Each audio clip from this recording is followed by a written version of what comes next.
በዓለም ላይ ካሉ የስለላና የደህንነት ተቋማት መካከል እንደሱ ስሙ ሲነሳ ፍርሃትንና መደነቅን እኩል የሚፈጥር የለም።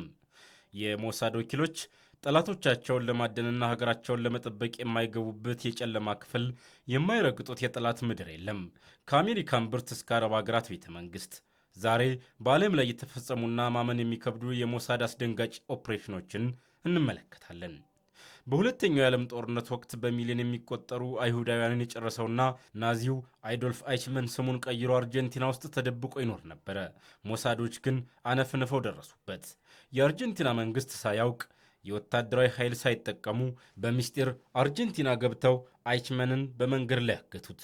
ከዚያም የአውሮፕላን ረዳት አብራሪ ያስመስለው በአልኮል አደንዝዘው በእስራኤል አየር መንገድ ጭነውት ወደ እስራኤል በሚስጢር ወሰዱት።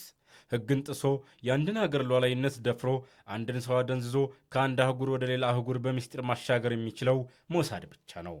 አሊ ኮሄን የተባለው የሞሳድ ሰላይ ከማል አሚን ታቢት የተባለ ሀብታም ሶሪያዊ ነጋዴ በመምሰል ደማስቆ ሶሪያ ገባ።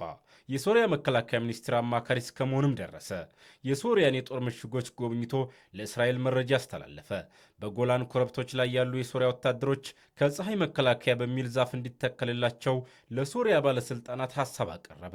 በኋላ ላይ በ1967ቱ የስድስቱ ቀን ጦርነት እስራኤል እነዚያን ዛፎች ምልክት በማድረግ የሶሪያን ምሽጎች በሙሉ በቀላሉ አደቀቀቻቸው። ጠላትህ የመከላከያ ሚኒስቴር ምርጥ ጓደኛ ሲሆን የጦርነቱን ውጤት አስቀድመህ ተሸንፈሃል ማለት ነው። አሊ ኮሄን ሶሪያን በራሷ ምድር ላይ ያጠቃት የሞሳድ ቁልፍ ሰው ነበረ። በቅርብ ጊዜ ከተፈጸሙትና ቴክኖሎጂን ካዋሃዱ ኦፕሬሽኖች ትልቁ ነው። ሞሳድ የኢራን የኒውክሌር መርሃ ግብር ሰነዶች የት እንደሚቀመጡ ደረሰበት። ወኪሎቹ ቴሄራን ውስጥ በሚገኝ አንድ ተራ መጋዘን ውስጥ በሌሊት ሰብረው ገቡ። በከፍተኛ ሙቀት ብረትን የሚቆርጡ መሳሪያዎችን በመጠቀም ከ50 ሺህ በላይ ገጾችና 163 ሲዲዎችን በ6 ሰዓት ከ29 ደቂቃ ውስጥ ብቻ ዘርፈው የኢራን የደህንነት ኃይሎች ሳይነቁ ሀገሪቱን ለቀው ወጡ። ይህ በፊልም ላይ የምናየው ሳይሆን በእውነተኛው ሕይወት የተከሰተ ነው። በአንድ ሀገር ዋና ከተማ እምብርት ገብቶ የሀገሪቱን ትልቅ ምስጢር ሰርቆ በአየርም በየብስም ጠፍቶ መውጣት ድፍረትንና ጥበብን ይጠይቃል። የሞሳድ ታሪክ ሁልጊዜም በአንድ በኩል አስደናቂ የስለላ ጥበብ፣ በሌላ በኩል ደግሞ ዓለም አቀፍ ሕጎችን የጣሱ አደገኛ እርምጃዎች መጋጠሚያ ነው። ዛሬ የእስራኤል የደህንነት ተቋም ሞሳድ የመሪዎች ለውጥ አድርጓል። ስልጣናቸውን የለቀቁት የቀድሞ ዋና ዳይሬክተር ዳቪድ ባርኒያ የተናገሩት ንግግር ግን መላውን ዓለም እያነጋገረ ነው። ባርኒያ ከዚህ ቀደም ኢራን ኒውክሌር አትታጠቅም የሚል መሐላ ነበራቸው። ዛሬ ግን ያንን መሐላ ወደ ሌላ አስፈሪ ደረጃ አሳድገውታል። የቅርብ ጊዜውን የ2026ቱን ታላቅ ጦርነት ተከትሎ የኢራን እስላማዊ መንግስት ቆስሏል፣ ደክሟል፣ አሁን የመጨረሻውን እርምጃ ወስደን መንግስቱን መጣል አለብን ሲሉ ይፋዊ ጥሪ አቅርበዋል። ይህ ለምን ዓለምን አስደነገጠ? እስራኤል በእርግጥ በኢራን ውስጥ መንግስትን የመገልበጥ አቅም አላት? የሞሳድ የቀድሞ መሪ ዳቪድ ባርኒያ ለ5 ዓመታት የነበራቸውን የሥልጣን ዘመን ሲያጠቃልሉ ቃላትን አልቆጠቡም። እንዲህ አሉ። ኢራን መቼም ቢሆን የኒውክሌር መሳሪያ እንደማታገኝ ቃል ገብቼ ነበር።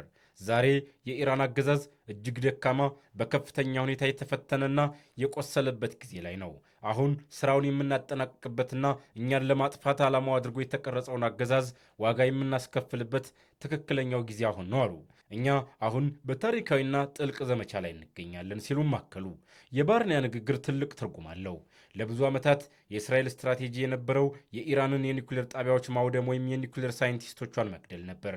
አሁን ግን የስትራቴጂ ለውጥ ተደርጓል። ስትራቴጂው የኒውክሌር መከላከያ ሳይሆን አገዛዙን ሙሉ በሙሉ መገርሰስ ሆኗል። የሞሳድ ታሪክ ሁልጊዜም አስደናቂ ኦፕሬሽኖች ያሉበት ነው። ለምሳሌ በመስከረም ወር 2024 በሊባኖስ ሄዝቦላ ላይ የተፈጸመውን የፔጀር ፍንዳታ ማስታወስ ይቻላል። በሺዎች የሚቆጠሩ የሄዝቦላ አባላት በኪሳቸው በነበረው መገናኛ በአንድ ጊዜ ሲሞቱ ዓለም ደንግጣ ነበረ። ይህንን ተከትሎ የሄዝቦላ መሪ ሐሰን ናስረላ ተገደለ። ይህ ሁሉ የተፈጸመው በዚሁ በዳቪድ ባርኒያ መሪነት ነበረ።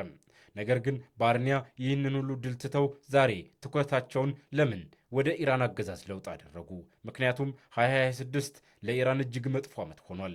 በውስጥ ህዝባዊ አመፅ፣ በኢኮኖሚ ውድቀትና በቅርቡ በደረሰባት ወታደራዊ ምት አገዛዙ መንገራገጭ ጀምሯል። ባርኒያ ይህንን አጋጣሚ ካልተጠቀምንበት ለትውልድ ዕዳ እንተዋለን እያሉ ነው። ትኩረት የሚስበው ሌላው ነገር ግን በእስራኤል ከፍተኛ መሪዎች መካከል የታየው የሐሳብ ልዩነት ነው። ተሰናባቹ የሞሳድ መሪ ሙሉ ትኩረታቸውን ኢራን ላይ ሲያደርጉ፣ የጠቅላይ ሚኒስትር ቤንያሚን ኔታንያሁ ንግግር ግን ሌላ ነበረ። ኔታንያሁ በንግግራቸው ላይ ስለ ኢራን መንግስት መገልበጥ አልተናገሩም። ይልቁንም ባርኒያ በ2024 በሊባኖስ ሄዝቦላህ ላይ ስላደረጉት የፔጀር ጥቃትና ናስረላህን ስለማስወገድ የነበራቸውን ሚና ብቻ ነው ያደነቁት። ፕሬዚደንት ይስሐቅ ሄርዞግ በበኩላቸው ባርኒያ ከሐማስ ጋር በተደረጉት ሁለት የታጋጆች ማስለቀቅ ድርድር ላይ የነበራቸውን ዲፕሎማሲያዊ ሚና ነው ያመሰገኑት። ይህ ምን ያሳያል? እስራኤል ውስጥ በአሁኑ ሰዓት ትልቅ የፖለቲካና የደህንነት ክርክር አለ። ሞሳድ ዋናው እባብ ያለው ኢራን ነው፣ እሱን ካልቀላን ሰላም አናገኝም ይላል። የፖለቲካ መሪዎቹ ደግሞ ከውስጥና ከውጭ ጫና አንጻር ነገሮችን ቀስ በቀስና በጥንቃቄ መያዝን ይመርጣሉ። በተለይ ከዋሽንግተን የሚመጣውን ጫና ያስባሉ።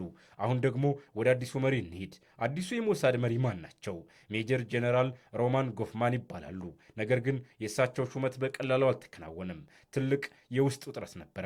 የሚገርመው ተሰናባቹ መሪ ዳቪድ ባርኒያ የሮማን ጎፍማንን መሾም በጽኑ ተቃውመው ነበረ። ጉዳዩ እስከ እስራኤል ጠቅላይ ፍርድ ቤት ደርሶም ነበር። ባርኒያ ጎፍማን የሞሳድን ምስጢራዊ የደህንነት ባህል አይረዱም ወይም የተሻለ ሰው አለ በሚል ምክንያት ተከራክረው ነበረ። ነገር ግን ፍርድ ቤቱ የጎፍማንን ሹመት ካጸደቀ በኋላ ባርኒያ እንደ እውነተኛው ፕሮፌሽናል የደህንነት ሰው ውሳኔውን ተቀብለዋል።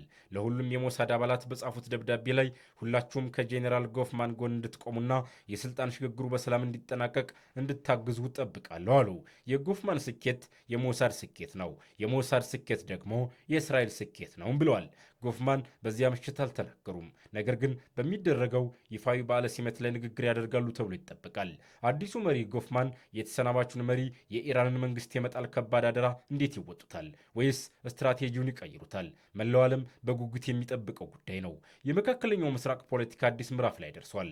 2026 ላይ ሆነን ስናየው የኢራንና የእስራኤል ጥላቻ ከፕሮፓጋንዳ አልፎ ወደ ቀጥተኛ የአገዛዝ መገልበጥ ጦርነት እያመራ ይመስላል።